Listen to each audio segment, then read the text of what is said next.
تھوڑا سا تو ایک بادل ڈھلے ہیں. گھی اور تیل کی جو قیمتیں انٹرنیشنلی ایک ریکارڈ پہ آ گئی تھی، $1700 پر ٹن پہ پہنچ گئی تھی، وہ اب گر کے واپس $1000 ٹن پہ آ گئی ہیں. تو ہم امید کرتے ہیں کہ بہت جلد 100 اور 150 روپے گھی جو ہے وہ سستا ہو جائے گا، اور انشاءاللہ 350 350 450 روپے کلو گھی ملنا شروع ہو جائے گا.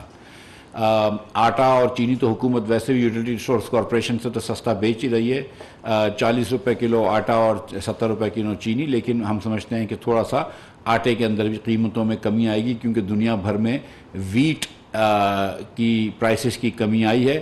اسی لیے ہم نے آج ای سی سی کے اندر ویٹ کا ایک ٹینڈر جو ہے اس کو اسکریپ کیا، پھر سے ری ٹینڈر کریں گے، کیونکہ ہم سمجھتے ہیں کہ گندم کی قیمت جو ہے وہ دنیا بھر میں اب جو گری ہے اس سے بھی پاکستان میں فائدہ ہوگا، اور آٹے کی قیمتیں مزید کم ہوں گی انشاءاللہ.